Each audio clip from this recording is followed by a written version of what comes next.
warahmatullahi wabarakatuh. Salam guru penggerak. Saya Muhammad Putra Nadabalia, calon guru penggerak angkatan 8 dari SDN 5 Guntung Manggis.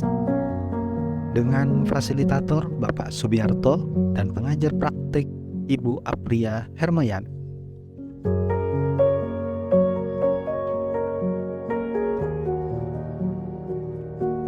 Bapak Ibu guru, dalam kesempatan kali ini saya akan memaparkan hasil tugas dari modul 1.1, yaitu demonstrasi kontekstual pemikiran filosofi Ki Hajar Dewantara, yaitu buatlah satu karya, karikatur, infografis, video pendek, komik, lagu, puisi, dan lain-lain untuk menggambarkan pemikiran filosofis Ki Hajar Dewantara sesuai dengan pengetahuan dan pengalaman baru yang Anda peroleh. Karya itu merupakan sebuah perumpamaan yang Anda gunakan sebagai wujud kontekstual pemahaman Anda terhadap pemikiran-pemikiran Ki Hajar Dewantara. Raden Mas Wardi Surjaningrat atau yang lebih kita kenal sebagai Ki Hajar Dewantara adalah Bapak Pendidikan Nasional Indonesia. Beliau adalah seorang aktivis pergerakan nasional, kolumnis, politisi, dan pelopor pendidikan bagi kaum pribumi sejak zaman penjajahan Belanda. Kiprahnya dalam memajukan anak bangsa membuat hari lahirnya dijadikan Hari Pendidikan Nasional. Dasar pemikiran menurut Ki Hajar Dewantara, tujuan pendidikan adalah menuntun segala kodrat yang ada pada anak-anak agar mereka dapat mencapai keselamatan dan kebahagiaan yang setinggi-tingginya. Menurut Ki Hajar Dewantara, pendidikan adalah tempat persemaian segala benih-benih kebudayaan yang hidup dalam masyarakat. Ki Hajar Dewantara mengumpamakan peran pendidik diibaratkan seorang petani atau tukang kebun yang tugasnya adalah merawat sesuai kebutuhan dari tanaman-tanamannya itu agar tumbuh dan berbuah dengan baik. Tentu saja beda jenis tanaman, beda perlakuannya. Anak-anak akan hidup dan tumbuh sesuai kodratnya sendiri. Pendidik hanya dapat merawat dan menuntun tumbuhnya kodrat itu. Sebagai seorang pendidik, harus bisa melayani segala bentuk kebutuhan metode belajar siswa yang berbeda-beda. Kita harus bisa memberikan kebebasan kepada anak untuk mengembangkan ide, berpikir kreatif, mengembangkan bakat atau minat siswa sesuai kodrat alam dan kodrat zamannya.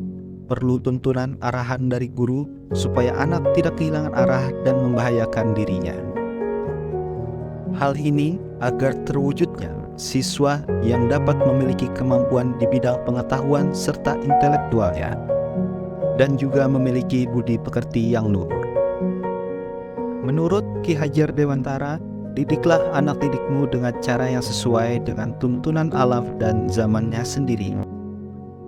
Yang artinya kodrat alam merupakan kondisi anak sejak lahir yang dipengaruhi kultur, budaya, dan lingkungan tempat anak berada, sedangkan kodrat zaman berkaitan dengan keterampilan yang diberikan kepada peserta didik agar mereka dapat hidup dan berkarya sesuai dengan perkembangan zamannya.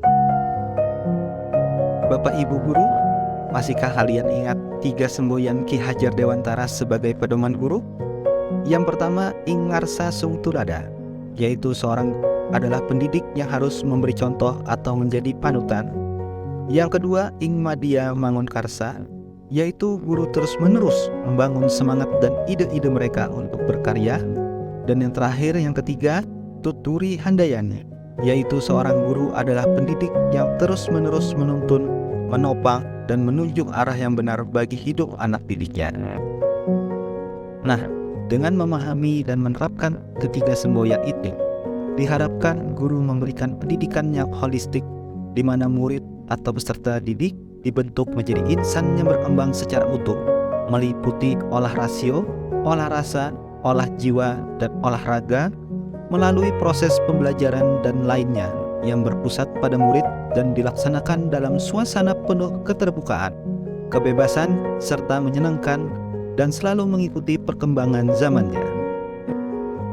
Sehingga terciptanya pelajar Pancasila sebagai perwujudan pelajar Indonesia belajar sepanjang hayat yang memiliki potensi global dan berperilaku sesuai dengan nilai-nilai Pancasila dengan 6 ciri utama, yaitu 1. Beriman kepada Tuhan Yang Maha Esa, 2. Berakhlak mulia, 3. Berkebinekaan global, 4. Bergotong royong, 5. Mandiri, dan yang keenam bernalar kritis. Dengan begitu, diharapkan tidak ada lagi guru yang menerapkan metode pembelajaran seperti teacher center atau berpusat hanya kepada guru, tidak menerapkan pembelajaran yang menggunakan ilmu pengetahuan dan teknologi, serta guru yang hanya ceramah dalam pembelajarannya.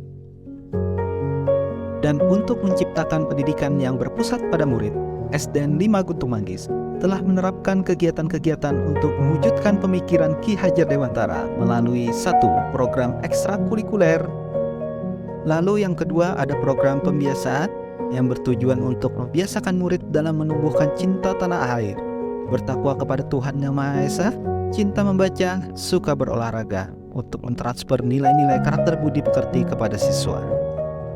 Lalu yang terakhir, yang ketiga, ada pembelajaran bervariasi, bertujuan mengenalkan pembelajaran yang menyenangkan, yang menumbuhkan kreativitas menggunakan bahan bekas, dan pembelajaran berbasis teknologi. Untuk mencapai tujuan pendidikan yang diinginkan, pasti selalu akan menemui rintangan dan hambatan. Rendahnya minat anak dalam membiasakan diri mengikuti program-program yang sudah dibuat oleh sekolah, dan kemampuan guru yang masih kurang memaknai filosofi pendidikan Ki Hajar Dewantara yang menjadi sebuah tantangan bagi kita sebagai pendidik. Di mana ada masalah, disitulah selalu ada solusi. Semua masalah tersebut dapat kita atasi dengan cara yang pertama, menggunakan model atau metode pembelajaran yang membuat anak nyaman dan menyenangkan. Yang kedua, meningkatkan keprofesionalan guru melalui pelatihan, seminar, dan workshop. Dan yang terakhir, guru harus konsisten dalam memberi contoh atau tauladan yang baik bagi muridnya. Akhir kata, jadilah seorang guru yang tidak pernah bosan untuk menuntun dan mengembangkan diri untuk dapat menciptakan pembelajaran yang berpusat pada murid sesuai dengan zamannya. Terima kasih sudah melihat video ini. Salam guru penggerak.